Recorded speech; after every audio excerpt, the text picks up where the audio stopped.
সুবহানাল্লাহ, আল্লাহ পাকের পরিকল্পনা দেখুন। যে নবী মুহাম্মদ সাল্লাল্লাহু আলাইহি ওয়াসাল্লামকে মক্কা থেকে তাড়িয়ে দিচ্ছে মানুষ, আল্লাহ রাব্বুল আলামিন সেই মক্কা নবীর পায়ের সামনে এনে দিলেন। সুবহানাল্লাহ, মাত্র ৮ বছরের ব্যবধানে। যে বদর যুদ্ধে মুসলিমদেরকে একদম নিঃশেষ করে দেওয়ার প্ল্যান করা হয়েছে, ওই বদরেই আল্লাহ রাব্বুল আলামিন আবু জেহেলের মৃত্যু লিখে রাখলেন। যে ইউসুফকে কুয়ায় ফেলে দিল তার ভাইরা, সেই ইউসুফকে আল্লাহ পাক সেখান থেকে রাজপ্রাসাদ, সেখান থেকে কারাগার, সেখান থেকে আবার নিয়ে আসলেন মিশরের পলিটিক্যাল পাওয়ারে। আল্লাহর পরিকল্পনা।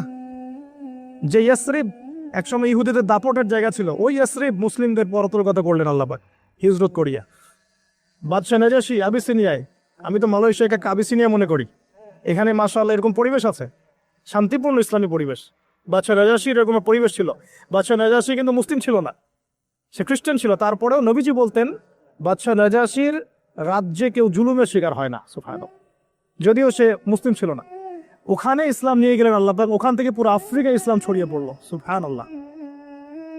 এক খালেদ বিন ওয়ালিদ রাদিয়াল্লাহু আনহু, যার হাতে উহুদ যুদ্ধে বহু মুসলিমের প্রাণ গিয়েছে না, সেই মানুষকে আল্লাহ রাব্বুল আলামিন হেদায়েত দিয়ে 100টা যুদ্ধ করিয়েছেন। সুবহান। আল্লাহ পাকের পরিকল্পনা আমরা বুঝতে পারবো না, আল্লাহ পাকের পরিকল্পনা আমরা বুঝতে পারবো না। ওমা কারুল্লাহ, তারা কৌশল করে, আল্লাহ পাকও পরিকল্পনা করে। তো আল্লাহ পাকের কি পরিকল্পনা? যৌবন কালটা আল্লাহ পাক মুসা আলাইহিস সালামকে ফিরআউনের ঘরেই কাটালেন, এবং আল্লাহ পাক মুসা আলাইহিস সালামকে দুটো গুণাবলী দিয়ে বড় করলেন। দুটো গুণাবলী মনে রাখবেন। এক হচ্ছে কওয়ী, তিনি শক্তিশালী ছিলেন, ফিজিক্যালি অনেক শক্তিশালী ছিলেন। আমিন মানে বিশ্বস্ত ছিলেন, কওয়ীউল আমিন। মনে থাকবে ইনশাআল্লাহ। আমরাও আল্লাহর কাছে দোয়া করি, আল্লাহ আমাদেরকে কওয়ী বানিয়ে দিন এবং আমিন বানিয়ে দিন, আমিন। এবার যৌবনে উপনীত হয়েছেন, টকবক রক্ত, বাইরে বের হয়েছেন। বাইরে বের হয়ে দেখছেন যে দুজন ব্যক্তি লড়াই করছে, ইয়াক্তাতুলান, দুজন ব্যক্তি মারামারি করছে। একজন মিন শিয়াতি, তার বনু ইসরাইল কওমের মধ্যে, আরেকজন হচ্ছে আদুই, তার শত্রুর মধ্যে। তো মুসা আলাইহিস সালাম গিয়ে সাহায্য করতে চাইলেন তার কম, আমরা বলি না দেশি ভাই সাপোর্ট দিই, তাই না? আচ্ছা, তো মুসা আলাইহিস সালাম গিয়ে সাপোর্ট দিতে গিয়ে শুনেন, ফাওয়াকাযাহু মুসা ফাকাদা আলাইহি, মুসা আলাইহিস সালাম মাত্র একটা ঘুষি দিয়েছেন, এক ঘুষিতেই ওই ব্যক্তি ডেড, স্পট ডেড। এই যে আমি গত একটা লেকচারে বলেছিলাম, চাইনিজ কন্টিনেন্টে যে মার্শাল আর্টস গুলো গড়ে উঠেছে, এই কোরআন থেকে গড়ে উঠেছে। তার আগে ওদের সভ্যতা ছিল, সংস্কৃতি ছিল, ঠিক আছে। এক ঘুষিতে মানুষ মারা যায়, এটা কোরআন বলেছে। এক ঘুষিতে মানুষ মারা যায়, এটা কোরআন বলেছে। ওরা এখন রিসার্চ করে বের করে যে 6টা-7টা স্পট আছে মানুষের দেহে, এক ঘুষিতে মানুষ মারা যেতে পারে। কোরআনকে আমরা মূল্যায়ন করি না, কিন্তু কোরআনকে সারা দুনিয়ার অমুসলিমরা মূল্যায়ন করে ওদের স্বার্থে তারা আমাদের কোরআনকে মূল্যায়ন করে, আমাদের হাদিসকে মূল্যায়ন করে। আমরা করতে চাই না, আল্লাহ মাফ করবো আমাদেরকে। আমরা কোরআন পড়তে চাই না, গবেষণা করতে চাই না, অর্থ বুঝতে চাই না, একটু আরবি ভাষা শিখতে চাই না, কোরআনের বালাগাত ডেইলি একটু তেলাওয়াত করবো এক পারা, সেটা করতে চাই না। আল্লাহ পাক আমাদেরকে মাফ করুক এবং কোরআন বলা বানিয়ে দিন, আমিন। কথাগুলো বলার উদ্দেশ্য আপনাদেরকে আঘাত করা নয়, আমি জাস্ট আপনাদের কলবে একটু ধাক্কা দেওয়ার চেষ্টা করছি, যাতে করে আপনারা সবাই কোরআন তেলাওয়াত করেন ডেইলি এক পারা করে, আল্লাহ কবুল করে নেবে। এবার আসুন দেখুন, এবার কি হলো, এটা ইন্টেনশনালি ছিল না, আনইনটেনশনালি মুসা আলাইহিস সালাম এখন কিন্তু মানে হত্যার অপরাধী হয়ে গেছে, তাই না? ফিরআউন তাকে ধরার জন্য বের হয়েছে দলবল নিয়ে, ওকে ধরতে হবে, এবার অ্যারেস্ট করতে হবে। তো একজন এসে পরামর্শ দিল যে তুমি এখান থেকে চলে যাও, তুমি এই মিশর থেকে চলে যাও, বের হয়ে যাও, না হলে ফিরআউনের বাহিনী তোমাকে পেলে ধরে ফেলবে। এবার মুসা আলাইহিস সালাম চলে গেলেন কোথায়? মাদিয়ান। কোথায় বলেন? অনেক দূরে মাদিয়ান। মাদিয়ানে গিয়ে তার না আছে কোনো শেল্টার, না গার্ডিয়ান, না কোনো খাবার, না পানি, কিছুই নাই। ঠিক নবী সাল্লাল্লাহু আলাইহি ওয়াসাল্লামের সাহাবীরা হিজরত করেছেন আবিসিনিয়ায়, নবীজি হিজরত করেছেন একবার তায়েফে, ওখানে মার খেয়ে চলে আসতে হয়েছে না, মনে আছে? তায়েফের 3টা গোত্র ছিল, আব্দে ইয়ালাইল, আব্দে মাসউদ, হাবিব বিন আমর, এই 3 গোত্রের নেতা ছিল। এরা নবী সাল্লাল্লাহু আলাইহি ওয়াসাল্লামকে ছোট ছোট বাচ্চাদেরকে দিয়ে পিটিয়েছিল, নাউযুবিল্লাহ। তারপরে নবীজি বদদোয়া করেন নাই, ওখান থেকে চলে আসছেন মক্কায়। আমি গুছিয়ে বলছি শর্ট করে। তো এভাবে মুসা আলাইহিস সালামকেও হিজরত করতে হয়েছে। দেখেন, আমার নবীজিকে হিজরত করতে হচ্ছে মদিনায়, তার মানে হিজরা বিষয়টা ইসলামের সাথে সম্পৃক্ত। পরিবেশ পরিস্থিতি অনুকূলে না থাকলে, যেখানে ভালো পরিবেশ সেখানে গিয়ে মানুষ থাকতে হবে। আলহামদুলিল্লাহ, এখানে ভালো পরিবেশ আছে, আপনারা ভালো পরিবেশ পেয়েছেন। কিন্তু যারা চ্যালেঞ্জ গ্রহণ করে সমাজের জাহিলিয়াতগুলোকে সরানোর চেষ্টা করবে, সংস্কারের চেষ্টা করবে, তারা আল্লাহর কাছে অনেক বেশি পছন্দের। তার মানে প্রথম ফাইট আমাদেরকে করতে হবে। করতে করতে গিয়ে এক পর্যায়ে যদি দেখি যে না আর পারছি না, তখন কি? হিজরা। এটা মাথায় রাখতে হয়। এখন নবী সাল্লাল্লাহু আলাইহি ওয়াসাল্লাম কেউ করতে হচ্ছে, মুসা আলাইহিস সালাম চলে গেলেন মিশর থেকে কোথায় বলেন, মাদিয়ানে। তখন আরেকজন নবী ছিলেন, তার নাম কি? শুআয়ব। মাশাআল্লাহ, শুআয়ব আলাইহিস সালাম। শুআয়ব আলাইহিস সালাম সম্পর্কে আল্লাহ পাক বলেছেন তিনি অত্যন্ত চমৎকার বাগ্মী ছিলেন, মানে তিনি নবীদের মধ্যে অনেক সুন্দর করে কথা বলতে পারতেন। সুবহানাল্লাহ, সুবহানাল্লাহ। তো শুআয়ব আলাইহিস সালামের কওমের নাম কওমে মাদিয়ান। বলে রাখি, এই কওমে মাদিয়ানকে আল্লাহ রাব্বুল আলামিন ধ্বংস করেছেন সর্বপ্রথম ভূমিকম্প দিয়ে। কি দিয়ে? পৃথিবীতে সর্বপ্রথম যে জাতিকে ভূমিকম্প দিয়ে ধ্বংস করা হয়েছে তার নাম কওমে মাদিয়ান। কেন ধ্বংস করা হয়েছে? মাপে কম দিত। কি করতো? যেটা এখনকার ওয়ার্ল্ডের ইকোনমিক সুন্নাহ, নাউজুবিল্লাহ। মানুষকে ঠকানো এখনকার ওয়ার্ল্ডের ইকোনমিক সুন্নাহ। এবং এই মানুষকে ঠকানোর জন্য ইকোনমিক সেকশনে রিবা চালু করা হয়েছে। রিবা, সব জায়গায় রিবা, এভরি সিঙ্গল সেক্টর, যেটা under the foundation of World Bank আর IMF। রিবা আছে কি নাই?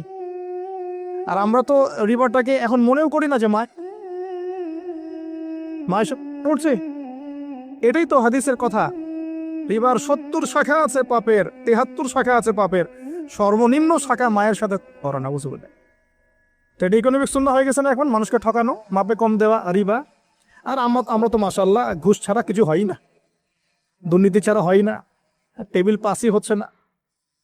আল্লাহ মাফ করুক আমাদেরকে। তবে এগুলা আমাদের ইবাদতকে নষ্ট করে ফেলছে, কারণ হারাম রিজিক থাকলে ইবাদত দোয়া কবুল হয়। আল্লাহ পাক আমাদেরকে হালাল খাওয়ার তৌফিক দান করুন। এখন প্রিয় ভাইরা, ওখানে গিয়ে কিচ্ছু নাই, নিঃস্ব অবস্থায় কি দোয়া করতে পারেন একজন মানুষ, এই দোয়াটা শিখে নেন, ইনশাআল্লাহ আপনার জীবনের সমস্ত সংকট কেটে যাবে ইনশাআল্লাহ। আমি নিজেও ওই দোয়াটা বেশি বেশি করার চেষ্টা করি। দোয়াটা হচ্ছে, মুসা আলাইহিস সালাম একটা গাছের নিচে হেলান দিয়ে বসলেন, বসে দেখলেন দুইজন মেয়ে দাঁড়িয়ে আছে দূরে, পানি নিতে পারছে না, লোকজন পানি নিয়ে যাচ্ছে, ওরা দাঁড়িয়ে আছে বেচারি। মুসা আলাইহিস সালাম গিয়ে বললেন, কি সমস্যা আপনাদের? এটা নিয়ে আপনারা আবার মেয়েদের সাথে কথা বলার চেষ্টা করেন না, ঠিক আছে? তো মাহারাম গায়রা মাহারাম মেনে চলে। তারা বললো যে আমাদের বাবা অনেক বৃদ্ধ মানুষ, আমরা পানি নিতে পারি না যতক্ষণ না আমাদের কম পানি নিয়ে চলে যায়। তো মুসা আলাইহিস সালাম তো একটু বললাম না, ফিজিক্যালি খুব স্ট্রং ছিলেন, থাকে না বডি বিল্ডার, সামনে গিয়ে কথা বলে সরব পানি দিতে দাও, তখন মানুষ একটু মূল্যায়ন করে না। তো মুসা আলাইহিস সালাম এভাবে পানি নিয়ে দিলেন এবং বাছুরদেরকে পানি পান করালেন, করিয়ে গাছের নিচে এসে বসে আছেন। বসে বসে তিনি দোয়া করছেন, এই যে দোয়াটা তিনি দোয়া করছেন, রব্বি। একটা নেক কাজ করলেন না, মানুষের উপকার করলেন, নেক কাজ করে এসে গাছের নিচে বসে দোয়া করছে, আল্লাহ এখানে তো আমার খাবার পানি বাসস্থান কিছুই নাই, আমি কি করব? রব্বি ইন্নি লিমা আনজালতা ইলাইয়া মিন খায়রিন ফাকির। রব্বি ইন্নি লিমা আনজালতা ইলাইয়া মিন খায়রিন ফাকির। আবার বলেন, রব্বি ইন্নি লিমা আনজালতা ইলাইয়া মিন খায়রিন ফাকির। অর্থ হচ্ছে, হে আল্লাহ, তুমি তোমার পক্ষ থেকে আমার উপরে যে নেয়ামতগুলো দিবে, আমি এর জন্য ফকির হয়ে বসে আছি আল্লাহ। অর্থ বুঝে পড়বেন ভাই, নামাজ রোজা হজ জাকাত যাই করেন আল্লাহর ওয়াস্তে অর্থ বুঝে পড়বেন। অর্থ বুঝে পড়লে আপনার ইবাদতের স্বাদ পাবেন, তৃপ্তি পাবেন, আল্লাহর সাথে কানেকশন হবে, আল্লাহর নূর পাবেন, মাআরিফত পাবেন, সত্য স্বপ্নও দেখবেন তখন ইনশাআল্লাহ। তখন শুয়ে শুয়ে সত্য স্বপ্নও দেখবেন ইনশাআল্লাহ। আল্লাহ পাক তৌফিক দান করবেন। এবার আল্লাহ পাকের সাহায্য নেমে আসলো, ওই দুই মেয়ের মধ্যে একজন হেঁটে হেঁটে চলে আসছে। এবার এই মেয়ের হাঁটা সম্পর্কেও কোরআন কথা বলেছে, সুবহানাল্লাহ। এই মেয়ে কিভাবে হেঁটে এসেছে এই হাঁটার বর্ণনাও কোরআন দিয়েছে। কোরআন বলেছে এই মেয়ে হেঁটে আসছে লাজুক পায়ে। কি পায়ে? এখন আপনি এই পুরো ওয়ার্ল্ডের মেয়েদের হাঁটা দেখেন, লজ্জা আছে? তাহলে মেয়েদের সাথে লজ্জা একটা গভীর সম্পর্ক আছে। এই মেয়ে প্রশংসা আল্লাহ পাক কোরআনে করলেন, লাজুক পায়ে লাজুক ভঙ্গিতে অবনত নয়নে সে হেঁটে আসলো। এখন আপনি কেলে যান, গো টু খেল, আপনাদের টুইন টাওয়ারে যান, দেখেন সবার হাঁটা চলা দেখেন। হায়া লজ্জার কোনো বালাই আছে এখানে? আমি গত লেকচারে বলেছিলাম যে আদম আলাইহিস সালাম এবং হাওয়া আলাইহিস সালাম, ইবলিস তাদের সাথে প্রথম যে আচরণ করেছে ওই ফল খাওয়ানোর পরে, সেটা কি? তাদের গা থেকে পোশাক খুলে পড়ে গেছে, মানে নগ্ন করে দিয়েছে আমাদের পিতামাতাকে, মহাবিশ্ব নগ্ন করে দিয়েছে কে? ইবলিস। তো এখন এই পৃথিবীতে আমরা যারা নগ্নতার চর্চা করছি তার কার এজেন্ট আমরা বুঝতে বাকি আছে? আমার কথা কি বুঝতে পারছেন কিনা? এই কানেকশন মেলানোর চেষ্টা করো, ডটসগুলো মেলানোর চেষ্টা করো। সামনে যাই প্রিয় ভাই, এই মেয়ে এসে বলছে, আমার বাবা আপনাকে ডাকেন, আমার বাবা আপনাকে ডাকছেন। তিনি গেলেন, বাবা শুআয়ব আলাইহিস সালাম। তখন এক বোন ইনডাইরেক্টলি বাবাকে বোঝাচ্ছে যে বিয়ে শাদী দিলে ভালো হয়।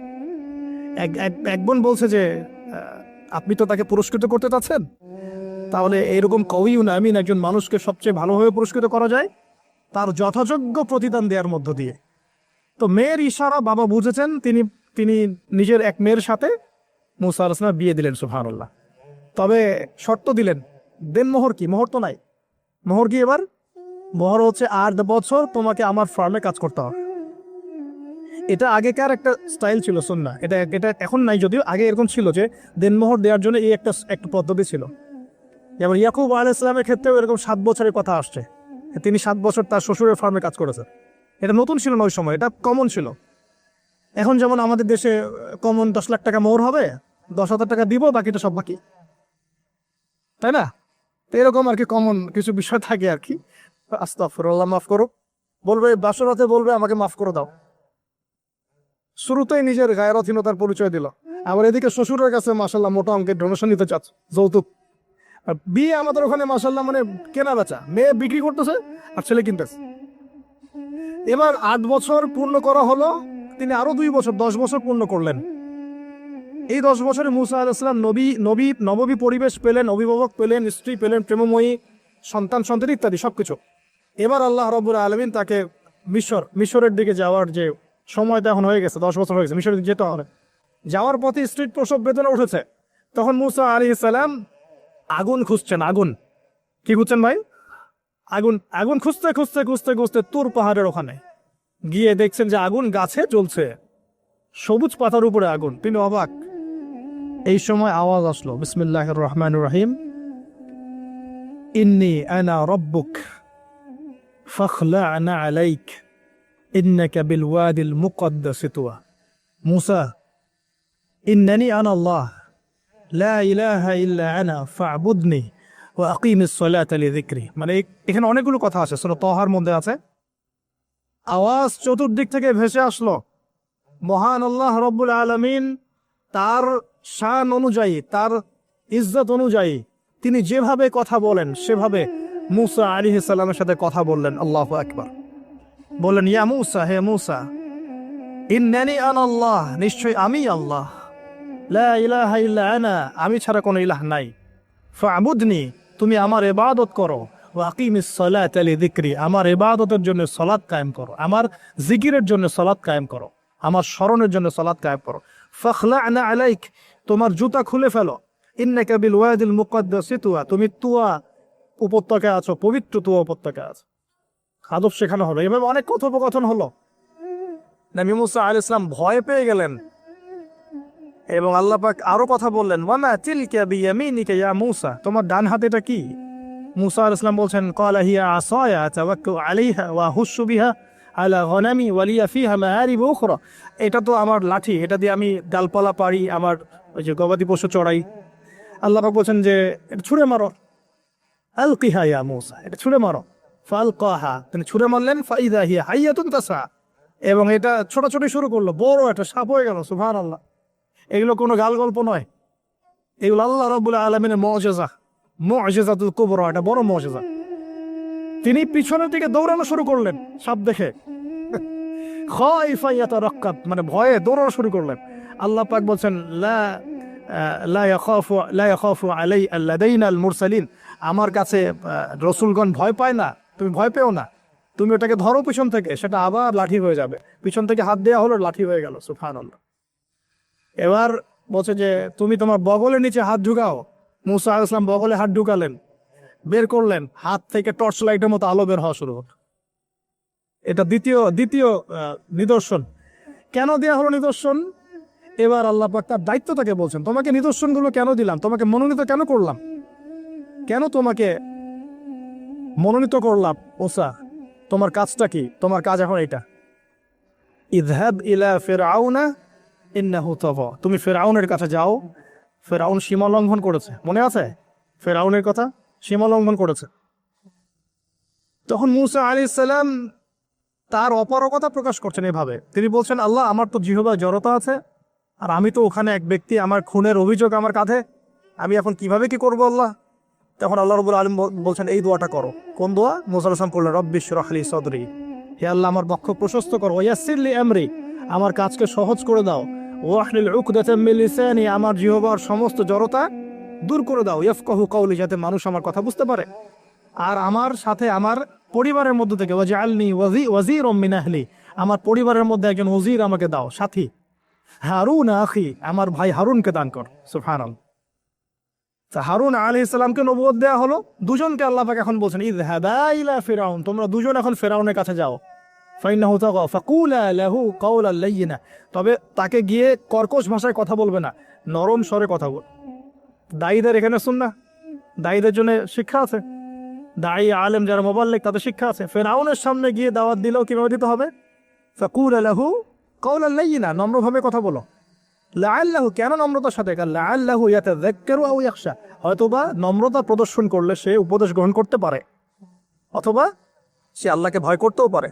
আল্লাহ পাক তো আগে থেকে জানেন সে ঈমান আনবে না, তারপরেও আমাদের আদব শেখাচ্ছেন আল্লাহ পাক এখানে। তারা দুজন চলে গেলেন, দাওয়াত দিলেন। ফিরআউন মশকরা করছে, ওয়ামা ওয়ামা রাব্বুকুম ইয়া মূসা, তোমাদের দুজনের রব আবার কে? হ্যাঁ, মূসা আলাইহিস সালাম বুঝাচ্ছেন, রব্বি আল্লাযী, আমার রব সেই রব যিনি জীবিতকে মৃত করেন, মৃতকে জীবিত করেন, ইত্যাদি। মানে যার হুকুম ছাড়া একটা গাছের পাতাও নড়ে না, যিনি মাটি থেকে সব উৎপন্ন করেন, বৃষ্টি বর্ষণ করেন, সব বুঝালেন।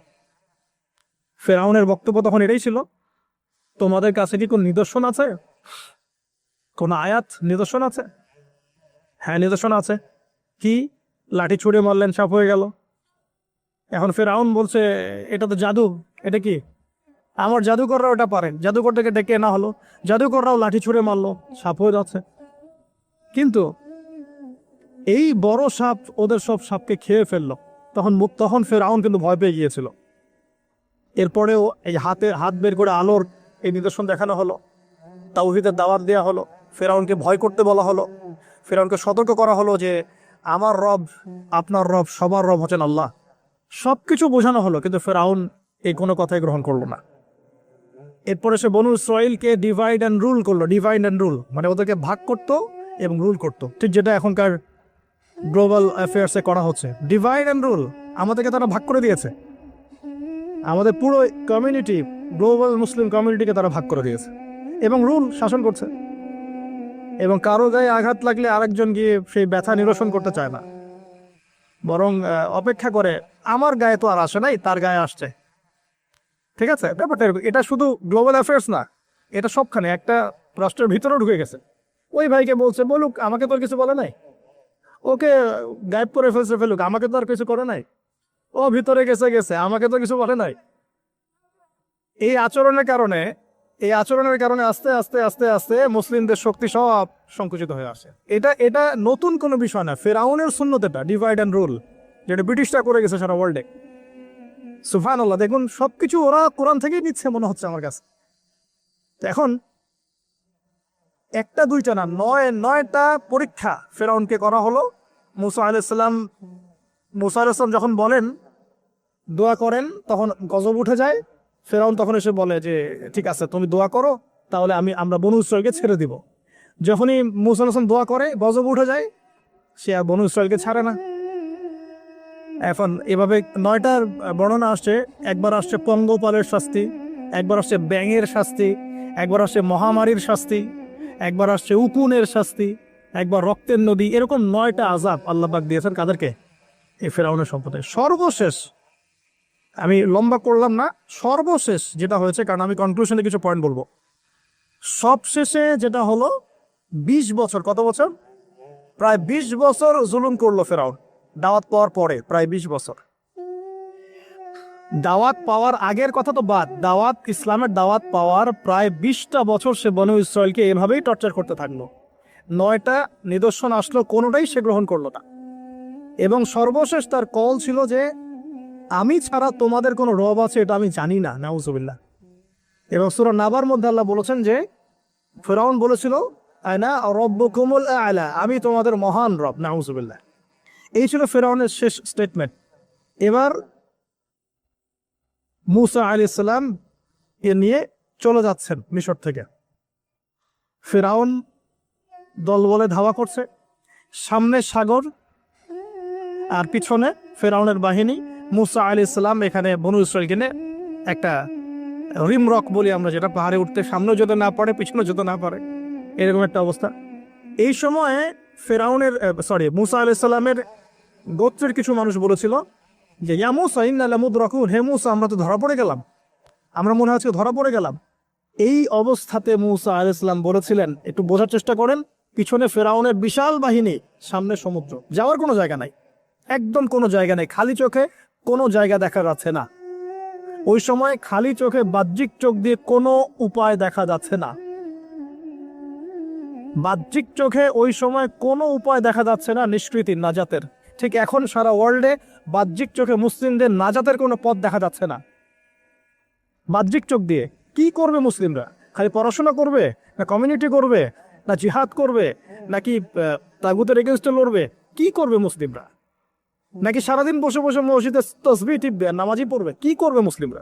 বাহ্যিক চোখ দিয়ে এখানেও কোনো ফয়সালা দেখা যাচ্ছে না। তখন আল্লাহ রাব্বুল আলামিন মুসা আলাইহিস সালামকে একটা পরীক্ষাও নিলেন। একজন বলছে ইন্না লামুদরাকুন, আমরা ধরা পড়ে গিয়েছে। মুসা আলাইহিস সালাম তখন বলছেন দৃঢ় চিত্তে, কাল্লা কাল্লা, কখনো না, ইন্না রব্বি মাইয়া সাইয়াহদিন, নিশ্চয়ই আমার রব আমার সাথে আছেন, তিনি আমাকে পথ দেখাবেন। সুবহানাল্লাহ। তাহলে আজকেও মুসলিমদের সারা ওয়ার্ল্ড ওয়াইড এই চেতনাই থাকা উচিত যে কাল্লা, কখনো না, আল্লাহ ইন্না রব্বুনা মা'ানা, নিশ্চয়ই আমাদের রব আমাদের সাথে আছেন, তিনি আমাদেরকে পথ দেখাবেন ইনশাআল্লাহ। এই পথে আমরা চাই ইহদিনাস সিরাতাল মুস্তাকিম, তাই না?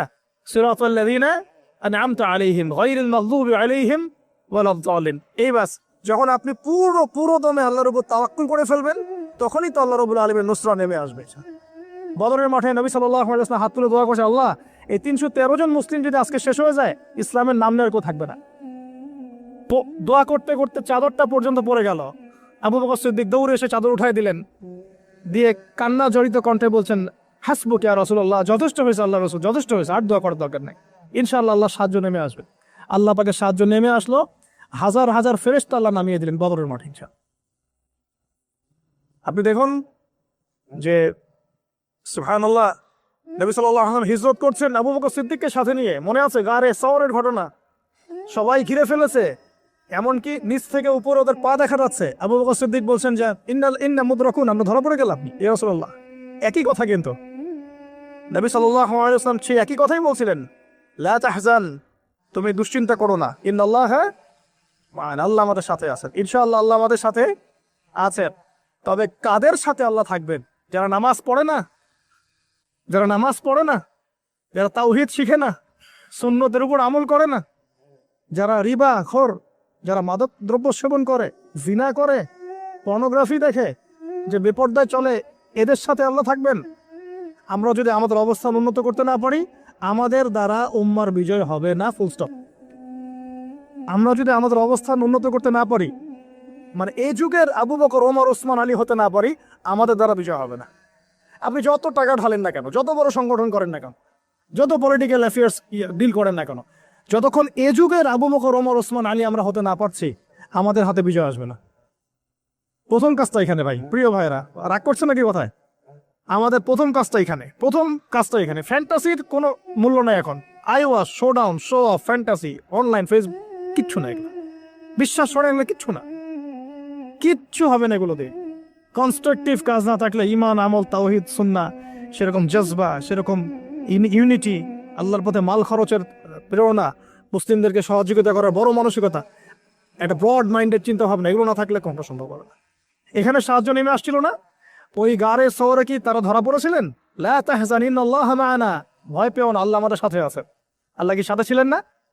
ঠিক একই কথা মুসা আলাইহিস সালাম বলছেন, কাল্লা, কখনো না, ইন্না রব্বি মা'িয়া সাইয়াহদিন, আমার রব আমার সাথে আছেন, তিনি আমাকে পথ দেখাবেন ইনশাআল্লাহ। বলার সাথে সাথে মনে আছে ওই যে নমরুদ যখন ইব্রাহিমকে ফেলে দিচ্ছে আগুনে, জিবরিল আমিন এসে বলছেন, হাজাতুকা ইনদি, আপনার কোনো প্রয়োজন আছে আমার কাছে? ইব্রাহিম আলাইহিস সালাম আগুনে পড়তে পড়তে বলছেন, হাসবি আল্লাহ ওয়া নি'মাল ওয়াকিল, আল্লাহ আমার জন্য যথেষ্ট, তিনিই আমার উত্তম অভিভাবক, দরকার নেই। বলার সাথে সাথেই ইয়া নার কুনি বারদান ওয়া সালামান আলা ইব্রাহিম, এই আগুন ঠান্ডা হয়ে যাবে। আমার বান্দা আমাকে ডেকেছে, তার কোনো পথ নাই চোখের সামনে খোলা, এখন আমার বান্দা আমাকে ডেকেছে, আমার উপর ফরজিয়াত আমার বান্দাকে এখন সাহায্য করা, এটা আমার হক, আমার বান্দাকে সাহায্য করা। ওয়া কানা হাক্কান আলাইনা নুনজিল মুমিনিন, আমার হক হচ্ছে, আল্লাহ বলছেন আমার হক মুমিন বান্দাদেরকে নাজাত দেওয়াটা আমার হক। সুবহানাল্লাহ। তাহলে ওই যে সাহায্য এসেছে ওই নমরুদের ওখানে আগুন পরীক্ষায়, একই সাহায্য আসছে গারের শহরে, বদরের মাঠে, উহুদে, খায়বারে, খন্দকে, এই সাহায্য নেমে আসতো মুসা আলাইহিস সালামের কাছে। কি সাহায্য? লাঠি ছুঁড়ে মারোর 12টা, একটা দুইটা 12টা রাস্তা হয়েছে, সাগর ভাগ হয়েছে। এটা কি আসলেই পসিবল? এখনকার সায়েন্সকে এটাকে পেনিট্রেট করতে পারবে?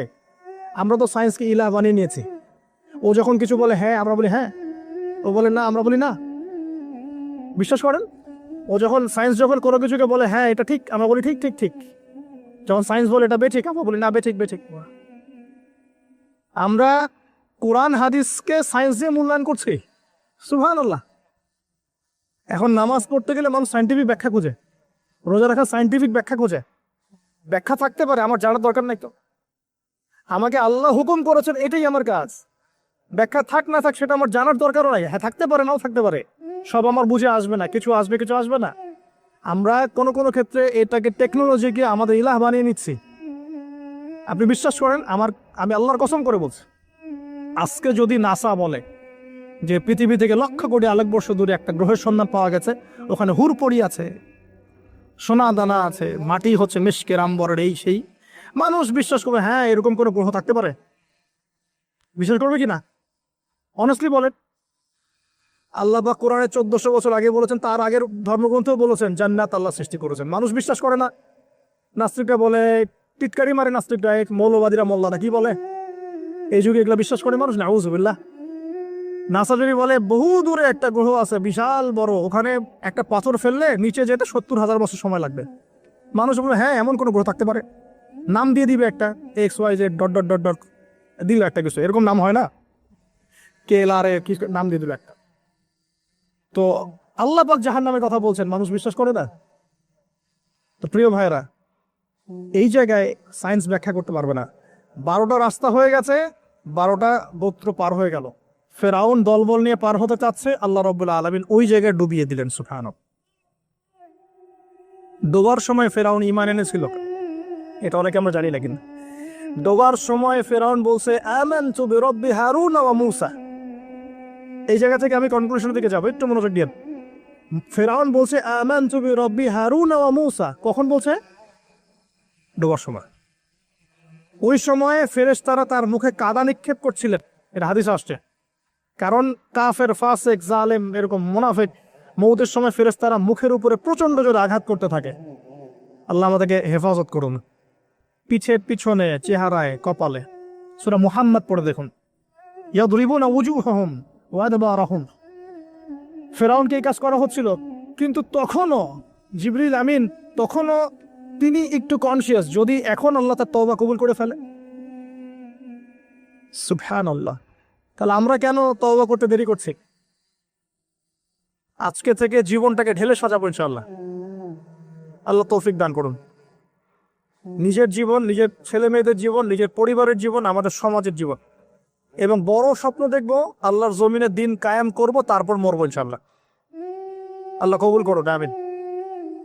এবার আসুন ভাই, আল্লাহ পাক তওবা কবুল করলেন না। আল্লাহ পাক বললেন আল আন, এখন, আল আন, এখন, আল আন, এখন, লাকাদ আসাইতা মিন ক্বাবল, এর পূর্বে তুমি তো সারা জীবন আমার অবাধ্যতা করে গিয়েছো। আজকে কি করব শোনো, আল ইয়াউমা নুনাজ্জিকা বিবাদানিক, আজকে তো আমি তোমাকে ক্ষমা করছি না, বরং আজকে থেকে আমি তোমার এই যে বডি, তোমার দেহ বাদান, এটাকে প্রিজার্ভ করব, সংরক্ষণ করব। কেন সংরক্ষণ করব? এই বডিটা কোথায় আছে ভাই এখন? ফ্রান্সে না মিশরে? আচ্ছা, এখন মিশরে। আচ্ছা, আমি মাঝখানে শুনেছিলাম এটা রিসার্চের জন্য মনে হয় ফ্রান্সে নেওয়া হচ্ছে, মেবি। আমি ভাবছিলাম, পারিবারিক মিটিংয়ে বলছিলাম যে এই সভ্যতাটা একদিন ধ্বংস হয়ে যাবে, দেখে নিন। এই সিভিলাইজেশনটা একদিন ধ্বংস হয়ে যাবে, দেখে নিন। যারা ফেরাউনকে রাষ্ট্রীয় মর্যাদা দেওয়ার চেষ্টা করতেছে, আস্তাগফিরুল্লাহ, আল্লাহ মাফ করো। কেন তোমার দেহটাকে আমি সংরক্ষণ করলাম? আল ইয়াউমা নুনাজ্জিকা বিবাদানিকা, তোমার দেহটাকে আজকে আমি প্রিজার্ভ করে রাখবো। কেন? লিতাকুনা লিমান খালফাকা আয়া, তোমার এই যে ডেথ, এর পরে যত ফেরাউন পৃথিবীতে আসবে, তোমার মতো যত মানুষ পৃথিবীতে আসবে, তাদের সবার জন্য তুমি হবে নিদর্শন।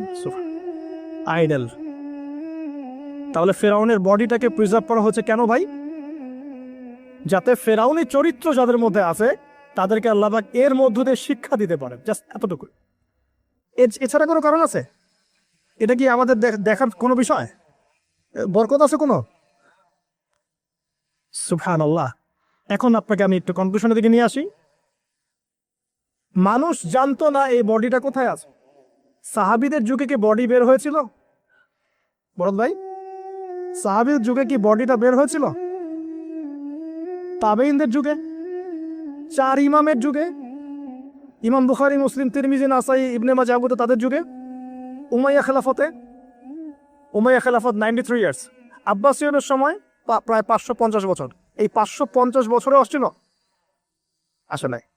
ফাতেমি সাম্রাজ্য চলে গেছে, কর্ডোভার ইসলামিক সাম্রাজ্য চলে গেছে, মোগলদের সময় চলে গেছে, এই তো আফগানদের সময় চলে গেছে, ইভেন অটোমান এম্পায়ার, এই যে ওসমানীয় খেলাফত, আর্তুগরুল গাজীর ছেলে উসমানের হাত দিয়ে, এই যে প্রায় কত বছর, প্রায় তো এটা 500 বছর মতো হবে না, 500 বছর প্লাস মাইনাস। এই সময়গুলো, এই যে প্রায় আমরা 1445 হিজরির কথা বললাম, আপনি 1300 হিজরি, 1300 প্লাস হিজরিতে আপনি এই বডিটা পাবেন না। আমরা দেখি নাই, বিশ্ববাসী দেখে নাই। ইংরেজি কত সনে এটা আবিষ্কৃত হলো, কে উদ্ধার করলো, কোত্থেকে আসলো? আমি ছোটখাটো ভাঙাচোরা গবেষণা করে দেখেছি 1897 সালের দিকে এটা হয়েছে, পাওয়া গেছে 1897 সালের দিকে।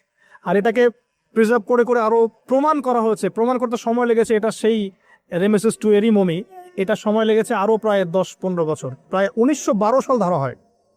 1912 সাল থেকে এটা প্রমাণিত হয়েছে এটাই সেই ব্যক্তির মমি। কোন ব্যক্তি? ফিরআউন, যে এই পৃথিবীর সবচেয়ে বড় কাফের, সবচেয়ে বড় জালেম, সবচেয়ে বড় ফাসিক, সবচেয়ে বড় মুনাফিক, সবচেয়ে বড় আল্লাহদ্রোহী। আর আল্লাহ পাক তাকে কেন রেখেছেন? লিতাকুনা লিমান খালফাকা আয়া, যাতে তুমি তোমার পরবর্তীদের জন্য নিদর্শন হতে পারো। That's all. তাহলে আমরা পেলাম কবে? 1897 অথবা প্লাস মাইনাস 1912। এখন আপনাকে আমি বলি 1912 এর পর থেকে সারা ওয়ার্ল্ডে কি হয়েছে দেখো। 1912, 1917 এর পর থেকে সারা ওয়ার্ল্ডে কি কি হয়েছে আপনি খেয়াল করবেন। অটোম্যানদের খেলাফা gone case, first world war, Ottoman খেলাফা গন। চলে আসলো নতুন একটা রেভলিউশন, ইউরোপিয়ান রেভলিউশন। আমি বলি যে the first group of গগ and ম্যাগগ, specially আমি স্পেসিফিকলি বলি না, বলি যে এদের মধ্যে ইয়াজুজ আর মাজুজের খাসলত আছে। আমি বলছি না এরাই ইয়াজুজ মাজুজ, এই কথাটা আমি বলছি না। আমি বলছি এদের মধ্যে মাস্ট বি, অবভিয়াসলি 100% ইয়াজুজ মাজুজের খাসলত আছে, চরিত্র আছে। এবং এই হাদিসটা আমার মধ্যে আমার ইয়াকিন হয়ে গেছে আপনাদের কে এলে এসে, যখন আমি 21 নিচে বসে কফি খাচ্ছিলাম, আমার ইয়াকিন হয়ে গেছে যে এদের মধ্যে ইয়াজুজ মাজুজের খাসলত আছেই আছে। পরে আমি হাদিসটা আপনাদেরকে শোনাবো ইনশাআল্লাহ, শেষে পরে শোনাবো। এবার শোনেন, লাস্ট এই 17 থেকে আপনি 2023 পর্যন্ত হিসেব করে দেখেন, কনক্লুশন বলি, হিসেব করে দেখবেন আমরা আমাদের খিলাফা হারিয়ে ফেলেছি। মুসলিম উম্মাকে বিটস অ্যান্ড পিসেস অনেকগুলো কান্ট্রিতে ভাগ করে দেওয়া হয়েছে। প্রত্যেকটা কান্ট্রির মধ্যে মাশাআল্লাহ সেকুলারিজম, ডেমোক্রেসি, ন্যাশনালিজম, কমিউনিজম ছড়িয়ে পড়েছে। ধর্মতাত্ত্বিক শিক্ষাগুলোকে কমানো হয়েছে। আপনার ইকোনমিক সেকশনে রিবাকে প্রমোট করা হয়েছে। পলিটিক্যাল অ্যাফেয়ার্সে আল্লাহ পাকের বিধানকে উঠিয়ে দিয়ে তাগুতি বিধান চালু করা হয়েছে, খোলামেলা বলছি। তারপরে পর্দা, বেহায়াপনা, এভরি সিঙ্গেল যে কুফর, হারাম যেগুলো, কাবিরায় কাবায়ের, এগুলোকে প্রমোট করা হয়েছে লাস্ট 100 বছর। আপনি এই লাস্ট 100 বছরে আপনি আবু বকর, ওমর, ওসমান, আলীর সেই যুগ পাচ্ছেন না। ইভেন মুসলিমদের মধ্যে হাজারটা দলে দলে আমরা ভাগ হয়ে গেছি। শক্তি নাই, স্ট্রেংথ নাই, কাদা ছড়াছড়ি, গিবত, তহমত। হ্যাঁ, এক ভাইয়ের সমালোচনা করতে বলে আরেকজন ক্রেডিট মনে করে, কে কার গলায় চালাবে, এই তো চলছে।